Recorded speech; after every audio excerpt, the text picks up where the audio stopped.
Welcome back to the Rick Smith Show. Now, here is Rick Smith.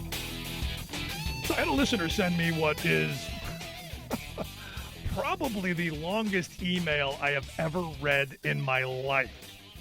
And I mean, I'm talking long. It was, it was almost like the whole plane ride of reading this thing. But basically taking me to task over my position on China. And evidently he has diagnosed me with, let me see this, overly hyperbolic and destructive China phobia. Evidently, I'm afraid of China. And I'm going, no, I'm not afraid of them. I'm tired of having them kick my behind. But his long email, his rambling and all that, basically was this. Why can't we all just get along? Why can't we be like Reagan and Gorbachev? Why can't we do things around, how did he put it, ending our deadly military confrontations, having a wasteful economic competition and trade wars. He talked about that we're both destroying the planet. We should be working together. He pointed out that we each have human rights violations and we should stop, going against each other and then, blaming each other for the pandemic. And, basically, why can't we just all get along? Why can't we all just get along? So I thought the perfect person to answer that question, why can't we get along with China? Why can't we just sing Kumbaya? I've asked my good friend Scott Paul to come back and talk to us. Scott is the president of the Alliance for American Manufacturing. Scott, why can't we all just get along? Rick, it's a great question, and I have to believe that the person who wrote you that was well intended. Right. Because we don't, no one wants to fearmonger. No one wants to warmonger. We don't need another 40 or 50-year Cold War that drains resources. All of that is correct. No question. But, and this is a big but, we have to be really serious about some of the challenges as well as the opportunities we have with the government of China. And let's be clear about that. It's not Chinese people. It's not Chinese culture.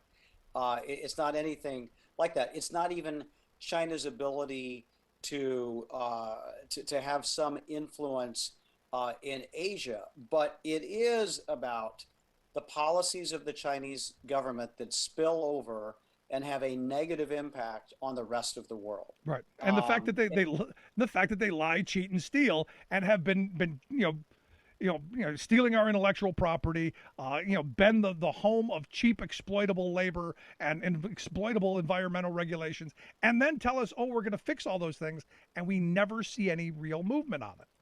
Yeah, that's right. And setting, I don't want to set these aside because these are an important set of issues, but first you have the aggression against the Tibetan people, which dates back 50 years.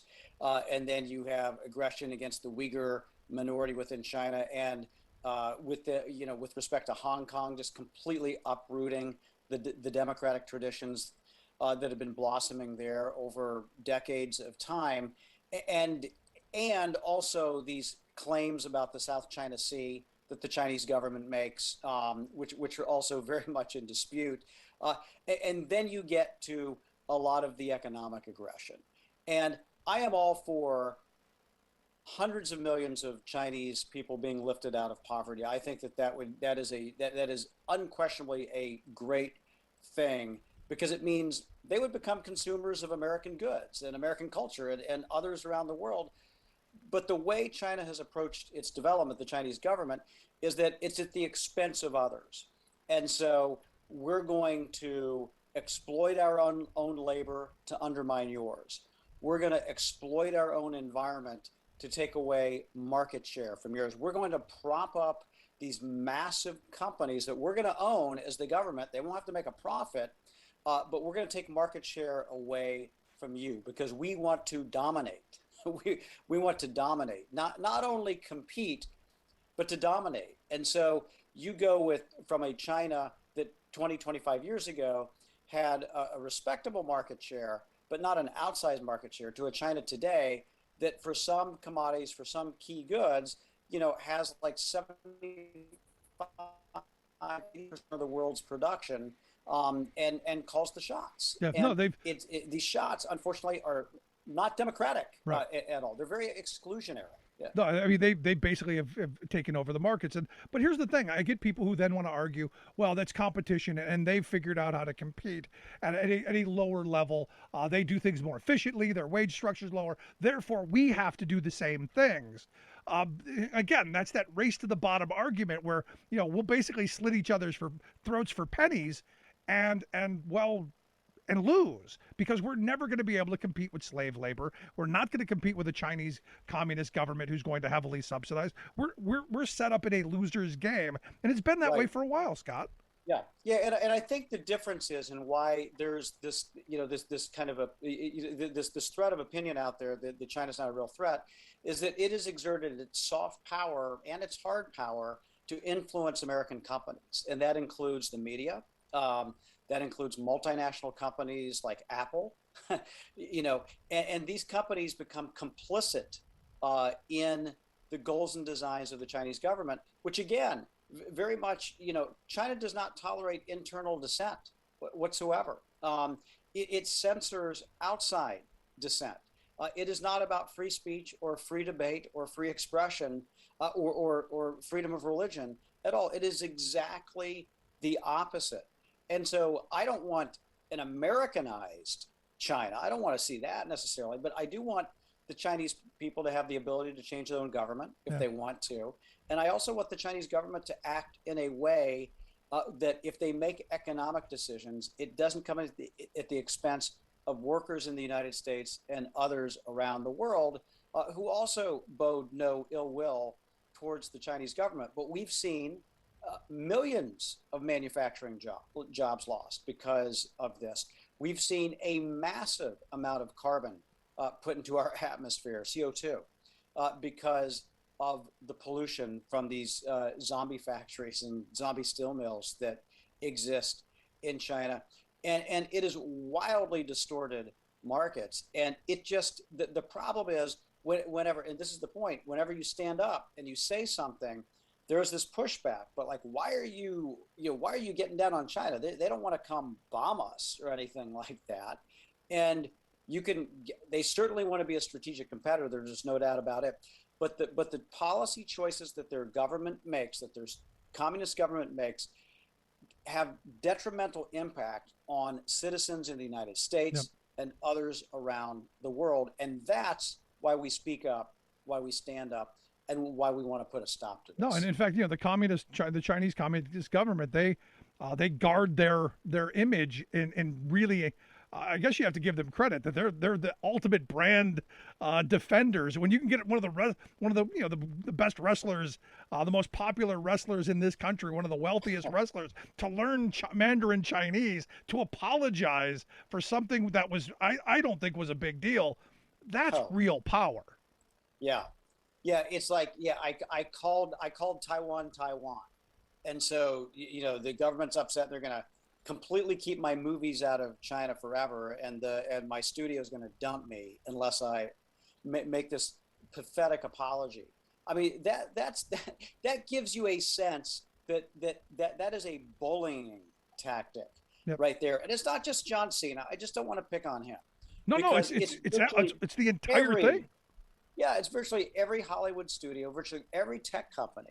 There are very few. There's a couple that don't play ball in China, but virtually all of them do. And so when you see the exceptions, they're notable, like the James Bond franchise, which just kind of ignores China because they don't want to deal with the whole, they literally don't want to kowtow, right? And so they're like, or Netflix, which is like, no, we're not going to enter China. But there's other companies that have sold their souls and have made a deal with the devil. And not only do they follow the censors that the Chinese government wants to put into place, they're like, they turned a blind eye to things like, forced labor, the equivalent of like concentration camps and what has been called genocide. What is genocide in the Uyghur region? Because it's a supply of polysilicon, or it's a supply of cotton or other sorts of materials. and rather not talk about it. Yeah. And that's just that to me is quite shameful for companies. And I get this, like they want to be woke at home, and I want them to be woke here. I want them to stand up for social justice and economic justice, but that also has to extend beyond the border. I'm with you on that. And that can't be used as an excuse. Now, going back to this email, and look, I don't want to be too dismissive. It was a long email, though. It really was. But this is the same kind of rhetoric that we heard during the Clinton years and the run up to the Clinton, all during the H.W. Bush years, of how, same thing, of how we were going to make Mexico like us, and we're going to raise living conditions, and everything was going to be wonderful. It's that same, I get that kind of feel, that kind of rhetoric that, the same thing with China. We were going to make living conditions better for them. We were going to create a middle class. We were going to bring people out, millions of people out of poverty. And they've done a little bit of it, but nowhere to the extent that we've made their lives better and ours worse. I'm just getting this weird kind of deja vu. Or am I off base here? No, you're not off base. I once heard an economist, and he was saying this is a good thing. And this was like, my jaw dropped, and I wanted to stand up and say something. I should have at the time, but his name is John Paulson. He was like a Wells Fargo financial guy. He's like, the best thing we've ever done is open the market with China. It's like our Marshall Plan. Yes, we have a trade deficit, and yes, we've lost some, but we've enriched the Chinese people, and they're going to buy. They're going to buy American products, and it's going to make everybody better off. And I wish I could show him those words now, because that was said about 8 or 9 years ago about just how wrong he has been about that, because it's still a one-way street. China gets what they want from us, right. but no more. And they're building up their own companies. And they're excluding ours, and we have a massive trade deficit still, and we still have a lot of these challenges that exist. And the Biden administration has a very tough job, because no administration has gotten this right. Trump didn't get it exactly right.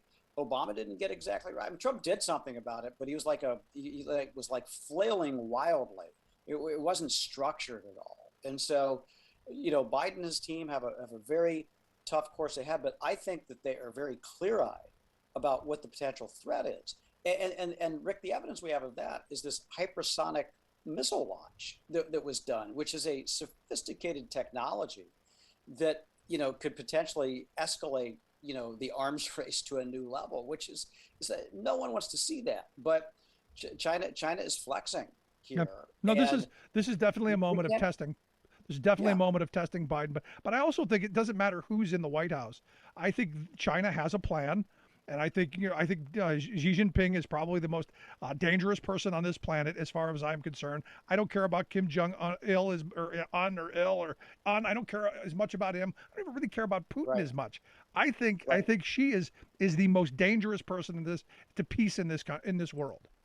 Yeah, well, the bottom line is that even though you have to take North Korea, Iran, some of these threats seriously, none of them can't really, in any major way, can impact the United States of America directly over a sustained period of time. They'd be wiped out. They'd be wiped out. That's not the case with China, right? I mean, China has a more sophisticated military, has a larger economy. And so we obviously have to treat the relationship with care. That doesn't mean that we just give in and ignore. And it does mean we have to counter. And when we can collaborate with them, we should collaborate. But when we have to confront diplomatically, we have to confront diplomatically. Yeah. And when we have to engage our allies and isolate China because of their actions, that's what we have to do. It's just like with the origins of the pandemic. Just let the scientists in, let them do their job, make all the data available, and solve this once and for all. It's pretty simple. But once it's just one of those symptoms of the larger problem that China, may have something to hide. Yeah, because look, I love that there are some people who are optimistic that we all can hold hands and we can all work towards a common goal. Because look, to address climate change, we're going to have to figure out how we do that. That's not just one country. It's not just us. It's not just them. It's everybody. I wish there were a way forward. I wish we didn't have military escalations. I wish we had a way to ensure that workers here in this country and in China had an opportunity to live their best lives. Sadly, again, I go back to the Xi Jinpings of the world and the Chinese Communist government plan. That ain't happening right now. Yeah. Xi Jinping is He's a strong man. He's reverting to nationalism. He's reverting to central control. He is, instead of economic reforms and openness, is exactly the opposite of that, Rick. And again, that's not great for Chinese people and making forward progress. And it certainly has spillover effects for the rest of the world. And so we do need to talk about this. And this is one of the reasons why we do take trade action. It's like if our private sector firms, they could be incredibly efficient, but they can't compete against trillions of dollars the Chinese government throws at their firms to gain market share. It's like they can take losses, for a long time, and our guys will be wiped out. And so, that is why we have to push back. So it's not China started this trade war, 25 years ago, and so I guess we're engaged in one now, but. It can't be one-sided. So that's the argument. Continue to lose factories. It's the argument that I made from the beginning, Scott. We've been at war with China for 25 years now. It's been a trade war. Trump didn't just start it. We just went for so long without realizing that we were in a fight, and that we were just happy to get cheap stuff, and we were just happy to get massive profits for corporations and huge bonuses for CEOs.